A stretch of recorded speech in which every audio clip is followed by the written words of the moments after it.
António Costa, Ursula von der Leyen e Roberta Metsola já tiraram a fotografia de família. O presidente do Conselho Europeu junta-se às reconduzidas presidentes da Comissão Europeia e do Parlamento Europeu. O novo mandato nas altas instituições europeias começou ontem, com António Costa a optar por arrancar os trabalhos com uma visita à capital da Ucrânia. Hoje, no final da reunião, Costa e von der Leyen escreveram no X, disseram que este é o princípio de uma parceria forte para a Europa. Sublinharam também que os desafios que estão por diante não serão um passeio no parque, mas consideram que podem superá-los. E, precisamente, para falar dos desafios do novo presidente do Conselho Europeu e da nova vida das instituições europeias, estão hoje no Tira Temas os eurodeputados do PS, Marta Temido e Paulo Cunha, do PSD. Boa tarde aos dois, bem-vindos a este Tira Temas. Marta Temido, começava por si.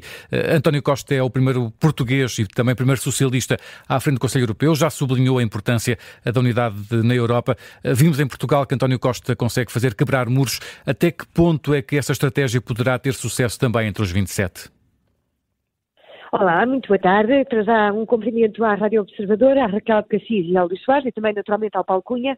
Bom, eu acho o seguinte, o discurso que o novo Presidente do Conselho fez na sexta-feira passada é exemplificativo daquilo que é a sua capacidade de trabalhar com diferenças. No momento em que o Presidente do Conselho diz que a Europa é neste momento mostruário de diversidade e que nós temos que ter respeito por essa diversidade e por essas diferenças, anuncia toda uma diferença face àquilo que são posições mais de fazer tábua rasa daquilo que são as diferenças e a diversidade dentro da própria União Europeia. Ora, nós sabemos que em cada alargamento que temos feito e nos futuros que viemos a fazer, e todos queremos que eles aconteçam, vamos ter mais diversidade de culturas, de economias e de pessoas. Estamos aqui com algumas dificuldades em ouvir a Marta Temido com boas condições. Está num local com pouca rede, parece-me, Marta Temido. Não sei se consegue ir para um local onde tenha um bocadinho mais de rede para conseguirmos ouvi-la em melhores condições. Ora, vamos lá ver, eu estou aqui no Parlamento Europeu. Melhor agora, parece melhor agora. Aproximei-me da janela. Parece melhor agora, pode continuar, sim. Pronto.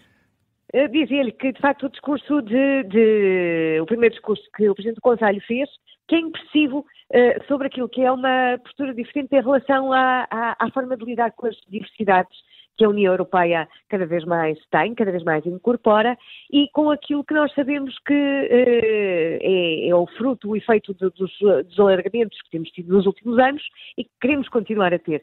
Uma União Europeia com mais pessoas com culturas diferentes, sociedades diferentes, economias diferentes, e isso exige de cada um de nós maior respeito por aquilo que são maneiras de ver um conjunto de realidades nas quais nós provavelmente não nos revemos, mas que temos que respeitar e temos que conseguir caminhar com essa diversidade. Eu acho que este é um primeiro passo distintivo face àquilo que era uma postura mais de tentativa de uniformização daquilo que é a União Europeia. A União Europeia não é uniforme. Marta Temido, um dos grandes e principais problemas que a Europa tem para enfrentar neste momento e terá no futuro é a questão da Ucrânia e da guerra na Ucrânia. António Costa decidiu, como gesto para o seu primeiro ato como Presidente do Conselho Europeu, visitar Kiev e reunir-se com Zelensky. Acha que foi um sinal importante no apoio europeu à Ucrânia agora que começa a haver muitas dúvidas sobre como é que a Ucrânia poderá ficar no fim destes longos meses e até já mais de 2 anos de guerra? A visita que foi feita foi uma declaração política, claramente. Uma declaração de que a Ucrânia não será esquecida, uma declaração de que o apoio à Ucrânia será, da parte da União Europeia, condicional e irrenunciável. O que é que isso quer dizer? Quer dizer que não pode haver paz sem uma participação ativa da Ucrânia no processo de paz.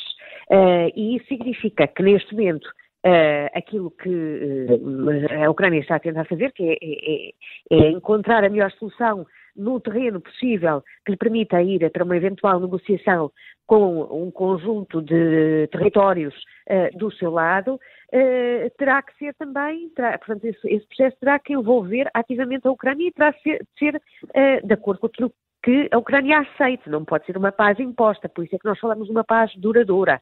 E sabemos que as próximas semanas, o próximo mês será decisivo também. A alteração que foi feita recentemente relativamente à utilização de armamento dos Estados Unidos não é inocente. Claro. Paulo Cunha, olhando também para esta questão e para a forma como António Costa poderá desempenhar o seu papel, António Costa disse em entrevista ao Jornal Público que o diálogo com os Estados Unidos deve continuar apesar da eleição de Donald Trump. Que resposta deve dar a Europa e o Presidente do Conselho Europeu perante um Presidente norte-americano que tem as questões da defesa, mas por outro lado também a questão das tarifas comerciais como ameaças à União Europeia? Bom, boa tarde a vós, a Marta Temido, que nos acompanha através da Rádio Observador. Antes de mais, a União Europeia tem uma posição de protagonismo à escala global e, portanto, não pode deixar de desempenhar um papel de liderança, que é aquele que os europeus e particularmente aqueles que integram a União Europeia esperam de qualquer líder europeu, seja ele do Conselho Europeu, da Comissão, do Parlamento, em qualquer outra dimensão. Na questão específica que eu coloco em relação aos Estados Unidos da América, há uma tradição transatlântica num relacionamento forte, que tem múltiplas dimensões, citou dois, o económico e ao nível da defesa, particularmente na relação com a NATO. Eu penso que a circunstância da eleição de Donald Trump como Presidente dos Estados Unidos da América é uma circunstância que não pode afetar essa disponibilidade da União Europeia e dos atores europeus de interagir com os Estados Unidos e com o governo americano. É fundamental que acordos seculares numa relação tão intensa e tão duradoura como aquela que persiste e vai muito além das circunstâncias específicas quem governa agora os Estados Unidos ou quem lidera agora os órgãos europeus, deve, obviamente, ser superior a isso. Há um lado institucional nesta dimensão que deve superiorizar-se em qualquer outra, em relação a qualquer outra dimensão. Não somos nós, não são os europeus quem escolhe os líderes americanos. Os Estados Unidos da América é um país democrático, é um país livre. Os americanos tomaram as suas decisões, nós obviamente devemos respeitá-las e, nas circunstâncias que são conhecidas, procurar estabelecer o melhor orçamento possível nas várias dimensões. A parte da defesa, como sabemos, adquiriu nos últimos anos, por força do que está a acontecer entre a Rússia e a Ucrânia, um protagonismo maior. Aqui, na minha opinião, muito mais do que qualquer de investimento americano na NATO, nós devemos olhar para a União Europeia como tendo um interesse em investir mais na NATO, em ser mais protagonista, ser mais participativa num projeto de defesa que não é exclusivamente europeu, mas que tem uma peça europeia de grande relevo. Portanto, eu acho que do ponto de vista da defesa, nós somos o primeiro interessado em reforçar o posicionamento da NATO. Do ponto de vista comercial, a União Europeia primeiro tem que apostar internamente. Há um mercado interno que é preciso desenvolver. É preciso criar condições para se consolidar um mercado interno que está longe de estar encerrado enquanto processo. E depois nós temos de ser liderantes também a nível económico, porque nós somos os primeiros do ponto de vista da criatividade. Paulo Cunha, era essa questão também que lhe queria colocar, porque uma das prioridades da reconduzida Presidente da Comissão Europeia é pôr em prática as conclusões do relatório Draghi, mas isso levanta muitas questões. Uma Europa que tem muitas dúvidas em pôr-se de acordo em relação à emissão de dívida comum, e aquilo que eu lhe perguntava, e depois se calhar também já diretamente à Marta Temido também, de que forma é que se pode financiar uma subida de investimento e este plano que Draghi propõe para que a Europa não perca o seu peso nos parceiros internacionais. Paulo Cunha primeiro, se calhar, e depois Marta Temido. Bem, a questão não é só financeira, a questão é criar condições. Nós somos muito fortes no contexto da startup, mas depois do scale-up nós falhamos, ou seja, nós temos poder de iniciativa, temos criativos, temos universidades, temos capacidade para patentear, mas depois não conseguimos desenvolver. Temos criar um ecossistema de inovação que funcione e que evite o que está a acontecer com uma sangria. Há muitos criativos que na fase quase da prototipagem da ideia o fazem no contexto europeu, mas fazem desenvolvimento nos Estados Unidos, até na China, que já acontece. E é preciso nós sabermos reter esse talento e colocá-lo ao serviço económico da Europa. Em segundo lugar, a União Europeia durante muitos anos negligenciou a dimensão económica. Alguém se pré-concebeu que era perfeitamente possível. Nós mantemos um estatuto de direitos, um estatuto social, como aquele que é hoje conhecido na Europa e que é invejado no mundo inteiro ao ponto de suscitar fluxos migratórios que são conhecidos, sem desenvolvimento económico, sem aposta na economia, sem aposta na indústria. Fala-se hoje muito em reindustrialização. É fundamental um olhar de novo para a economia, por forma a que a Europa aposte decididamente na questão económica e para que dessa forma consiga alavancar um conjunto de direitos e estatuto social que os europeus obtiverão ao longo do tempo. E por último, a questão concreta colocou do financiamento. O relatório Draghi é conclusivo em relação ao financiamento. A questão da dívida comum é uma questão central e que deve ser colocada. Mas também a questão das contribuições dos próprios Estados-membros e, por último, a questão da alocação de recursos privados em parceria com recursos públicos para que em conjunto possamos atingir um patamar de investimento mais alargado. A própria comissária Marta Temido, a própria comissária Maria Luísa Albuquerque, peço desculpa, Marta, tem como, dentro do seu portfólio, lá chegará. Dentro do seu portfólio o objetivo de alocar investimento privado.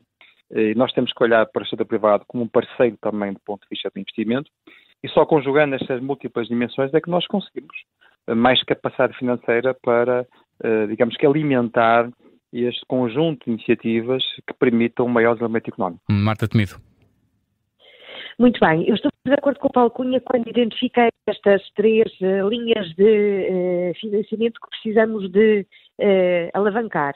Por um lado, o financiamento privado, e a pasta da comissária Maria Luísa Albuquerque é muito orientada para essa vertente e para aquilo que é a necessidade de completar a união bancária e um conjunto de instrumentos relacionados com a área bancária, com a área, no fundo, da aplicação de fundos que permita à União Europeia garantir que poupanças que são investidas dos europeus que são investidas do aforro privado, naturalmente, que são investidas noutros países, ficam dentro da União Europeia. Isso é uma linha, garantindo-lhes, naturalmente, as condições de segurança de que os seus investimentos não são perdidos. Depois há uma outra linha que também foi referida, que tem a ver com a hipótese de haver um aumento das contribuições dos Estados-membros, que é um tema do qual normalmente os Estados-membros não querem ouvir falar. E é muito difícil, com 1% do PIB daquilo que é o produto dos Estados-membros, responder a todas as ambições que a União Europeia tem neste momento. Portanto, é uma discussão que temos que ter e temos que a ter neste mandato. E depois há, evidentemente, aquilo que já foi referido, que é a questão da emissão conjunta de dívida, que foi a bola mágica que permitiu a construção do plano de recuperação e resiliência e que poderá alavancar outras respostas no futuro. Mas atenção, nós ainda não encontramos forma de fazer, no fundo, o pagamento daquilo que foram os empréstimos dos instrumentos de recuperação e resiliência. E, portanto, enquanto não tivermos esse tema resolvido, imagino com muita dificuldade que se possa voltar a discutir com seriedade uma outra arma desse tipo.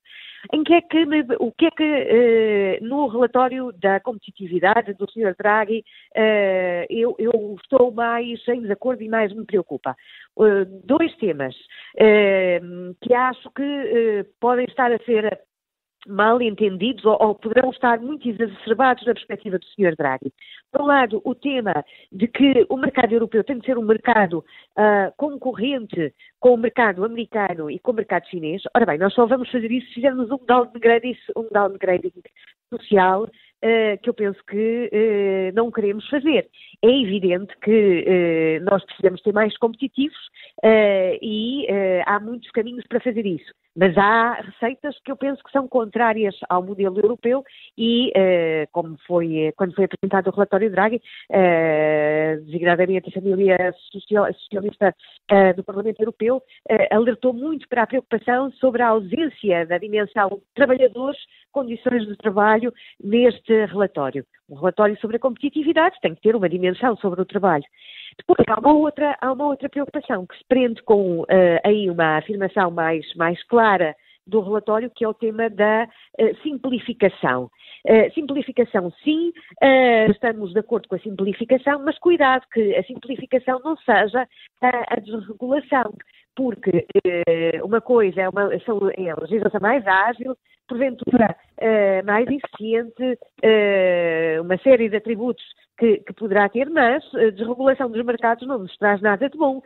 E se é isso que são as armas que se pensa que vão trazer a competitividade, não vão trazer a competitividade, vão trazer, pelo contrário, sociedades que não são de acordo com aqueles que são os modelos e os valores da sociedade europeia. Muito bem, vou aproveitar a presença dos dois aqui também para falar de um tema que ocupa por estes dias muito aqui os portugueses. É inevitável falarmos do estudo de opinião da Intercampos que dá o Almirante Gouveia Melo como preferido numa eleição presidencial. O primeiro possível candidato da esquerda aparece apenas em 5º lugar. Marta Temido, este cenário preocupa? Eu confesso-lhe que as sondagens não leio-as sempre com alguma cautela e ainda não consegui. Valem o que valem. Luís Paixão Martins, penso que li o livro de Luís Paixão Martins, passei a ter muito mais cuidado sobre as análises rápidas. Sim, eu vi esses dados, percebo o que me está a dizer. É evidente que eu gostaria de ter um Presidente da República que viesse da minha família política. Agora, estamos em dezembro de 2024 e, por muito que alguns queiram acelerar o tempo, também sabemos, e no passado isso até pode ter resultado em algumas circunstâncias históricas, também sabemos aquela frase da gíria desportiva que o primeiro milho é para os pardais. Paulo Cunha, o antigo Primeiro-Ministro Pedro Passos Coelho, que aparentemente não será candidato, aparece melhor na lista do que Marcos Mendes, por exemplo. O facto de Luís Montenegro querer e obrigar a que o candidato apoiado pelo PSD seja um militante, foi, no seu entender, uma decisão acertada? O Luís Montenegro não disse isso, vamos começar por aí, não obrigou a que o candidato apoiado pelo partido fosse um militante, apresentou uma preferência. Preferencialmente. Sim. Preferencialmente, são questões diferentes, eu preciso colocar essa questão para não haver dúvidas sobre isso. Mas isso significa que acha que ainda pode ser um não militante, ou seja, que o jogo não está fechado? Quando nós dizemos preferencialmente, o próprio significado da expressão é esse. Nós preferimos alguém que seja militante, mas admitimos o cenário de apoiarmos alguém que não seja militante. Agora, ele afirmou, foi corajoso e fez muito bem, uma preferência, aquilo que o partido gostaria que acontecesse. A política precisa muito desta dimensão afirmativa, e o Luís Montenegro foi afirmativo e disse claramente ao que vinha na sua moção que levou ao Congresso em Braga e que foi, aliás, aprovada sem qualquer discussão do ponto de vista da alternativa. Agora, a Marta Temido dizia a verdade, é muito cedo. Aliás, eu olho para o universo dos que foram sondados, não há lá nenhum que tenha dito que era candidato. E há outros, com certeza, que nada disseram, não foram objeto de sondagem e até podem vir a ser candidatos. Mas, portanto, o que eu deduzo da resposta dos dois é que os dois ainda estão à espera, nos respectivos setores políticos, de outros nomes que venham a aparecer? Eu tenho a certeza absoluta, desculpe ser desta forma, que há nomes que estão naquela lista que foi objeto da sondagem que não serão candidatos e há nomes que não estão lá e que serão candidatos. Portanto, a partir daí, a sondagem vale o que vale. E a Marta Temido está de acordo com isto?